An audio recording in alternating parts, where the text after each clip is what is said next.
सीख। क्या मजबूरी थी प्रदीप के सामने। सक्कू बाई भले ही अनपढ़ थी, मगर प्रदीप की पढ़ी लिखी बीवी भी उससे प्रभावित हुए बिना रह न सकी। आखिर सक्कू बाई ने उसे ऐसी क्या सीख दी कि उसकी ज़िंदगी ही बदल गई। डोरबेल की आवाज़ सुनते ही मुझे झुलझुलाहट हुई। लो फिर आ गया कोई, लेकिन इस समय कौन हो सकता है। शायद प्रेस वाला या फिर दूध वाला होगा। 5-10 मिनट फिर जाएंगे। आज सुबह से ही काम में अनेक व्यवधान पड़ रहे हैं। प्रदीप को ऑफिस जाना है। 9:05 हो गए हैं। 25 मिनट में आलू के पराठे, टमाटर की खट्टी चटनी तथा अंकुरित मूंग का सलाद बनाना ज़्यादा काम तो नहीं है, लेकिन अगर इसी तरह डोरबेल बजती रही तो मैं शायद ही बना पाऊँ। मेरे हाथ आटे से सने थे, इसलिए दरवाज़ा खोलने में देरी हो गई। डोरबेल एक बार फिर बज उठी। मैं हाथ धोकर दरवाजे के पास पहुंची और दरवाज़ा खोलकर देखा तो सामने काम वाली बाई खड़ी थी। मिसेस शर्मा से मैंने चर्चा की थी, उन्होंने ही उसे भेजा था। मैं उसे थोड़ी देर बैठने को बोलकर अपने काम में लग गई। जल्दी जल्दी प्रदीप को नाश्ता दिया। प्रदीप ऑफिस गए। फिर मैं उस काम वाली बाई की तरफ मुखातिब हुई। गहरा काला रंग, सामान्य कदकाठी, आंखें काली लेकिन छोटी, मुंह में सुपारी, तंबाकू का बीड़ा, माथे पर गहरे लाल रंग का बड़ा सा टीका, कपड़े साधारण लेकिन सलीके से पहने हुए, कुल मिलाकर एक सफाई पसंद लग रही थी। मैं मन ही मन खुश थी कि अगर काम में लग जाएगी तो अपने काम के अलावा सब्जी वगैरह काट दिया करेगी या फिर कभी ज़रूरत पड़ने पर किचन में भी मदद ले सकूँगी। फुअर तरीके से रहने वाली बाइयों से तो किचन का काम कराने का मन ही नहीं करता। फिर मैं किचन का काम निपटाती रही और वह हॉल में ही कोने में बैठी रही। उसने शायद मेरे पूरे हॉल का निरीक्षण कर डाला था। तभी तो जब मैं किचन से हॉल में आई, वह बोली, मैडम घर तो आपने बहुत अच्छे से सजाया है। मैं हल्के से मुस्कुराते हुए बोली, अच्छा तो अब ये बोलो, बाई कि मेरे घर का काम करोगी। क्यों नहीं मैडम, अब उनका तो काम ही यही है। उसी के वास्ते तो आई हूँ मैं। बस तुम काम बता दो, बर्तन, झाड़ू, पोछा और कपड़ा करूँगी मैडम। क्या लोगी और किस टाइम आओगी, ये सब पहले तय हो जाना चाहिए। लेने का क्या मैडम, जो रेट चल रहा है वह तुम भी दे देना। और रही बात टाइम की, तो अगर तुम्हें बहुत जल्दी होगी तो सवेरे सबसे पहले तुम्हारे घर आ जाऊँगी। यह तो बहुत अच्छा होगा। मुझे सुबह जल्दी ही काम चाहिए। 7 बजे आ सकोगी क्या? मैंने खुश होते हुए पूछा। आ जाऊँगी मैडम, बस 1 कप चाय तुमको पिलानी पड़ेगी। कोई बात नहीं, चाय का क्या, मैं 2 कप पिला दूँगी, लेकिन काम अच्छा करना पड़ेगा। अगर तुम्हारा काम साफ और सलीके का रहा तो कुछ देने में मैं भी पीछे नहीं रहूँगी। तुम फिक्र मत करो मैडम, मेरे काम में कोई कमी नहीं रहेगी। मैं अगर पैसा ले आऊँगी तो काम में क्यों पीछे होंगे। पूरी कॉलोनी में पूछ के देख लो मैडम, एक भी शिकायत नहीं मिलेगी। अरे बंगले वाले इंतज़ार करते हैं कि कब सक्कू बाई मेरे घर लग जाए, पर अपन को जास्ती काम पसंद नहीं। अपन को तो बस प्रेम की भूख है। तुम्हारा दिल हमारे लिए तो हमारी जान तुम्हारे लिए। ये तो बड़ी अच्छी बात है बाई। अब तक मैं उसके बातूनी स्वभाव को समझ चुकी थी। कोई और समय होता मैं इतनी बड़बड़ करने की वजह से ही उसे लौटा देती, लेकिन पिछले 15 दिनों से घर में कोई काम वाली बाई नहीं थी, इसलिए मैं चुप रही। उसके जाने के बाद मैंने एक नज़र पूरे घर पर डाली। सोफ़े के कुशन नीचे गिरे थे, पेपर दीवान पर बिखरा पड़ा था, सेंट्रल टेबल पर चाय के 2 कप अभी तक रखे थे। कोकिला और प्रदीप के स्लीपर हॉल में इधर उधर उल्टी सीधी अवस्था में पड़े थे। मुझे हंसी आई कि इतने बिखरे कमरे को देखकर सक्कू बाई बोल रही थी कि घर तो बड़े अच्छे से सजाया है। एक बार लगा कि शायद सक्कू बाई मेरी हंसी उड़ा रही थी कि मैडम तुम कितनी लापरवाह हो। वैसे बिखरे सामान, मुड़ी तुड़ी चादर, गिरे हुए कुशन मुझे पसंद नहीं हैं, लेकिन आज सुबह से कोई ना कोई ऐसा काम आता गया कि मैं घर को व्यवस्थित करने का समय ही न निकाल पाई। जल्दी जल्दी हॉल को ठीक कर मैं अंदर के कमरों में आई। वहाँ भी फैलाव का वैसा ही आलम था। कोकिला की किताबें इधर उधर फैली हुई थी, गीला तौलिया बिस्तर पर पड़ा हुआ। कितना समझाती हूँ कि कम से कम गीला तौलिया तो बाहर डाल दिया करो। और अगर बाहर न डाल सको तो दरवाजे पर ही लटका दो। लेकिन बाप बेटे दोनों में से किसी को इसकी फिक्र नहीं रहती। मैं तो हूँ ही बाद में सब समेटने के लिए। तौलिया बाहर आलगनी पर डाल ड्रेसिंग टेबल की तरफ देखा तो वहाँ भी क्रीम, पाउडर, कंघी सब कुछ फैला हुआ। पूरा घर समेटने के बाद अचानक मेरी नज़र घड़ी पर गई। बाप रे, 11 बज गए। 1 बजे तक लंच भी तैयार कर लेना है। कोकिला 1:30 बजे स्कूल से आ जाती है। प्रदीप भी उसी के आसपास दोपहर का भोजन करने घर आते हैं। मैं फुर्ती से बाकी का काम निपटा लंच की तैयारी में जुट गई। दूसरे दिन सुबह 7 बजे सक्कूबाई अपने को समय के सख्त पाबंद तथा दी गई जवान की पूरी तत्परता से निभाने वाली एक कर्मठ काम वाली साबित करते हुए आ पहुँचे। मुझे मिश्रित खुशी हुई। खुशी इस बात की कि चलो आज से बर्तन कपड़े का काम कम हुआ। आश्चर्य इस बात का कि आज तक मुझे कोई ऐसी काम वाली नहीं मिली थी जो वादे के अनुरूप समय पर आती। दिन बीतते गए, सक्कूबाई नियमित समय पर आती रही।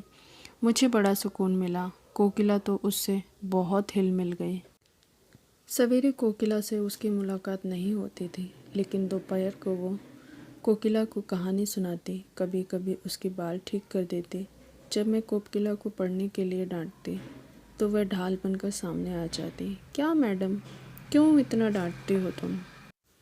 अभी उम्र ही क्या है बेबी की, तुम देखना कोकिला बेबी खूब पढ़ेगी, बहुत बड़ी अफसर बनेगी। अभी तो उसको खेलने दो। तुम 4th कक्षा की बेबी को हर समय पढ़ने को कहती हो। एक दिन मैंने कहा, सक्कूबाई तुम नहीं समझती हो, अभी से पढ़ने की आदत नहीं पड़ेगी तो बाद में कुछ नहीं होगा। इतना कंपटीशन है कि अगर कुछ करना है तो समय के साथ चलना पड़ेगा, नहीं तो बहुत पिछड़ जाएगी। मेरे को सब समझ में आता है मैडम, तुम अपनी जगह ठीक हो, पर मेरे को ये बताओ कि तुम अपने बचपन में खुद कितना पढ़ती थी? क्या कमी है तुमको? सब सुख तो भोग रही हो ना। ऐसे ही कोकिला बेबी भी बहुत सुखी होगी। और मैडम, आगे कितना सुख है कितना दुख है ये नहीं पता। कम से कम उसके बचपन का सुख तो उससे मत छीनो। सक्कूबाई की यह बात मेरे दिल को छू गई। सच तो है, आगे का क्या पता, अभी तो हंस खेल ले। वैसे भी सक्कूबाई की बातों के आगे चुप ही रह जाना पड़ता था। उसे समझाना कठिन था, क्योंकि उसकी सोच में उससे अधिक समझदार कोई क्या होगा। मेरे यह कहते ही कि सक्कूबाई तुम नहीं समझ रही हो, पर तपाक से जवाब देती कि मेरे को सब समझ आता है मैडम। मैं कोई अनपढ़ नहीं, मेरी समझ पढ़े लिखे लोगों से आगे है। मैं हार कर चुप हो जाती। धीरे धीरे सक्कूबाई मेरे परिवार का हिस्सा बनती गई। पहले दिन से लेकर आज तक काम में कोई लापरवाही नहीं, बेवजह कोई छुट्टी नहीं। दूसरे के यहाँ भले ही ना जाए, पर मेरा काम करने ज़रूर आती। न जाने कैसा लगाव हो गया था उसको मुझसे। ज़रूरत पड़ने पर मैं भी उसकी पूरी मदद करती। धीरे धीरे सक्कूबाई काम वाली की निश्चित सीमा को तोड़कर मेरे साथ संभाव से बातें करने लगी। वह मुझे मेरे सादे ढंग से रहने की वजह से अक्सर टोकती। क्या मैडम, थोड़ा सा सच सवर कर रहना चाहिए। मैं तुम्हारे वास्ते रोज़ कचरा लाती हूँ, तुम उसे कोकिला बेबी को लगा देती हो। मैं हंसकर पूछती, क्या मैं ऐसे अच्छी नहीं लगती हूँ? वह बात नहीं मैडम, अच्छी तो लगती हो, पर थोड़ा सा मेकअप करने से ज़्यादा अच्छी लगोगी। अब तुम ही देखो ना, मेहरा मैम साहब कितना सजती हैं, एकदम हीरोइन के माफिक लगती हैं। उनके पास समय है सक्कूबाई, वे कर लेती हैं, मुझसे नहीं होता। समय की बात छोड़ो, वे तो टीवी देखते देखते नेल पॉलिश लगा लेती हैं, बाल बना लेती हैं, हाथ पैर साफ कर लेती हैं। तुम तो टीवी देखती नहीं, पता नहीं क्या पढ़कर समय बर्बाद करती हो। टीवी से मनोरंजन होता है मैडम, और फ़ायदा यह है कि देखते देखते दूसरा काम हो सकता है। किताबों में या फिर तुम्हारे अखबार में क्या है, रोज़ वही समाचार, उस नेता का उस नेता से मनमुटाव, महंगाई और बढ़ी, पेट्रोल और केरोसिन महंगा, फला की बीवी फला के साथ भाग गई, ज़मीन के लिए भाई ने भाई की हत्या की, रोज़ वही काय को पढ़ना। अरे थोड़ा समय अपने लिए भी निकालना चाहिए। सक्कूबाई रोज़ मुझे कोई ना कोई सीख दे जाती। अब मैं उसे कैसे समझाती कि पढ़ने से मुझे सुकून मिलता है, इसलिए पढ़ती हूँ। एक दिन सक्कूबाई काम पर आई तो उसने अपनी थैली से मोगरे के 2 गजरे निकाले और बोली, लो मैडम, आज मैं तुम्हारे लिए अलग और कोकिला बीबी के लिए अलग गजरा लाई हूँ। आज तुमको भी लगाना पड़ेगा। ठीक है सक्कू भाई, मैं ज़रूर लगाऊंगी। मैडम, अगर तुम बुरा ना मानो तो आज मैं तुमको अपने हाथों से तैयार कर देती हूँ। कुछ संकोच और लज्जा से बोली वह।